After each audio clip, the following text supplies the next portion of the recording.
Greetings, people of Earth. Welcome back. My name is Jax, and I hope the wind isn't a problem in this video. I will try and talk loud. So 2 days ago, I put out a video about being gay in 2025, and reading it back and listening to it back, I realized that I really focused on the difficulties of it. And so in this video, I want to focus on the great things, why I love being gay, why I would not be any other way, why I'm super happy to be out of the closet and to have the people around me that love and support me no matter what. So yeah, if that's what you're interested in, here we go. So I think there are a lot of struggles with being gay, and I talked about plenty of them: coming out of the closet, not being accepted, religion, politics, living in a country where you aren't fully equal, you don't have the same rights as everyone else. That being said, gay rights have come a long way. You are gonna come across a lot of people in the gay community who will talk about how life is just terrible and we don't have any rights and we are being subjugated and persecuted. And while that is true in many places, if you are watching this from a country where gay marriage is legal, there have been huge advances in gay rights and just civil rights in general. Social justice has a lot to play in that. We have a lot more normalization of being gay. I think a few years ago, when you saw a gay character on a movie or a television show, typically it was just a damaging stereotype and it was pretty harmful for the community. And now I think you're seeing an explosion of media where being gay is sort of just another quality. These characters have a lot of depth. They are real people. They are being written by gay people, finally. We're not just the stereotypical villain. We don't always die at the end of the TV show or movie. Sometimes we do, but people do die. So I can get across that as long as the depiction of being gay is healthy and holistic and real, because a lot of the time before, you really just got this cardboard cutout, and those are not helpful for anybody. So the depiction of gay life and gay love has really improved. A lot of the coming out stories that have been portrayed in the media in the last few years have been really helpful. I don't know about you, but they've really helped me. Your first exposure to what gay is really important. And I feel like a huge majority of our population now is being raised to understand that being gay doesn't make you an alien, it doesn't make you weird, it just makes you a little bit different, and there's nothing wrong with that. And we're constantly hearing these stories about how being different makes you special, it doesn't make you bad or immoral. So I think that's really good. And I think a lot of religious ideas and things like that are also changing. I think it's pretty rare now to find somebody who's just openly calling for our demise. I think a lot of times now the conversation has kind of shifted towards the nuances, like gay parenting, school education, and things like that. And a lot of people have moved away from the idea that gay marriage is a total sin and it destroys the sanctity of my marriage and these kinds of things. So it's a lot easier to be out. There's a lot less discrimination.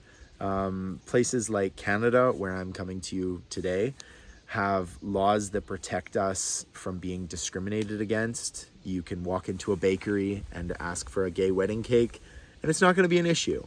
And if you're watching this and you somehow disagree with that, maybe just leave. Like, I get your perspective. I don't agree with it. I think, if you're going to be a baker or if you're going to sell to the public market, you're going to have to deal with a lot of stuff that you might not be 100% comfortable with. But at the same time, I wouldn't get a cake from you anyway. So a lot of it has truly improved. We're now getting to see people being gay married and gay married for lots of time, 10 plus years, 20 plus years. And it's so nice to have that expression out there that, when I was growing up, the idea of being in a long-term gay relationship wasn't even a thing. It wasn't legally possible. you never heard about it because these people would keep it under wraps. You know, there's the idea of like lavender marriages and so many of those kinds of concepts where like gay history was just hidden and kept under the rug for protection. So that kind of veil of secrecy has been lifted a huge amount. I know so many family members and family friends who are much younger than me who have had really good coming out experiences. You know, at 13 or 14, these young queer people are able to come out and their parents accept them. They are given the resources that they need. They're given the advice and therapy and everything that is required that so many of us did not get growing up. And I think that is absolutely beautiful. The normalization of being gay has been a very sort of one step forward, two steps back for a long time. But I feel like it is now very possible to surround yourself with people you love. Maybe there will always be that one stupid uncle that doesn't accept us and things like that. And maybe that's just a fact of life. I think we all deal with relatives that we disagree with or coworkers or whatever, but it has gotten so much better. And I think displays of public affection, you know, you used to get stoned in the streets and now, you know, there might be a comment or two, but the normalization of that is so nice, and it allows us to be who we want to be and connect with, you know, other gay people on a level that I don't think straight people get to encourage or even understand. My most controversial opinion still is that I think a gay relationship is 100 times more intimate than a straight relationship. And sorry if you're straight and you're offended by that, but I deeply understand my partner when I have a partner. I deeply understand their experience because I directly relate to it. And a man and a woman, I just simply think cannot relate as well as two people who are the same gender and, you know, experience the same prejudice and growing up with the difficulties that we face. And we also have the same biology. So sorry, not sorry, but that's my controversial opinion, is I think that a gay relationship is so much deeper and more connective than anything else on this planet. And if you don't believe me, you can go ask Plato, because he said the same thing. So those are some of the big reasons why I love being gay. I really love the culture. I know there's like elements of it that can be toxic, but honestly, the main thesis of the gay community is to love no matter what, to accept no matter what. This idea of unconditional love, I think, is something we have in the general society thrown away a little bit. You know, love comes with conditions, and the gay community's whole thing is to love. And although we have our problems with prejudice, at the end of the day, we are all a family. We're all connected, whether it's bonding over RuPaul's Drag Race or getting brunch, or, you know, giving our girlfriends the best advice we possibly can and them not listening to us anyway. I think that level of expression is so freeing. I think gay people are also free to explore their style and individual interests so much more.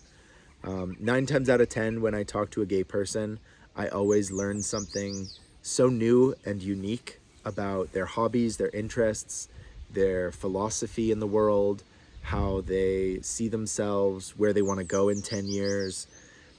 They are so unique, and I think having to grapple with our identity at such a young age, and nobody else can understand it quite like us, I think that gives us a special edge, and it makes us more introspective and more thoughtful, more compassionate and empathetic.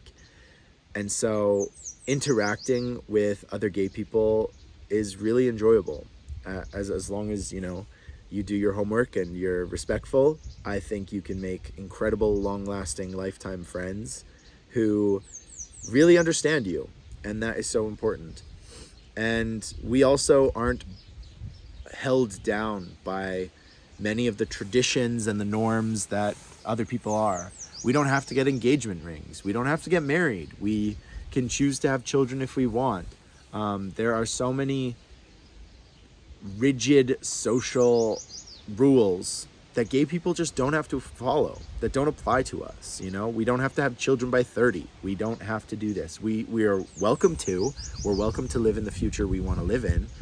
But at the end of the day, you get to choose every part of your identity how you want it. And you don't have to feel like society is somehow controlling you or pushing you from one direction to another. And that is incredibly freeing. So in conclusion, I'm super happy to be gay. I like it. It's not the defining factor of my personality. I'm a farmer. I love archery and baking and reading and traveling and hanging out with my friends and dancing. And I love so much about life. And being gay is one of those things that just makes it that much better. So I hope that you share some of this perspective with me. It takes a while to come to it. You know, I admit I grew up thinking that being gay was somehow immoral and bad. And I'm at a place in my life now where I don't feel that. And I feel genuinely optimistic about the future, about the way things are going. We're seeing, you know, gay rights explode across the world. And every year, more countries sort of get on the bandwagon and join our beliefs as they should.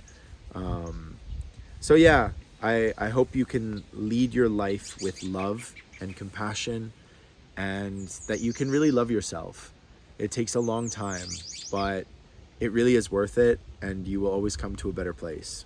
So that is all that I love about being gay. There's a lot more I could talk about. I could go on for quite a while in depth about gay relationships and how you connect with your besties on a level that, you know, you can't with anyone else. But I'll leave it there. Let me know your favorite part about being gay. And thank you guys for watching. And as always, I'll talk to you guys tomorrow.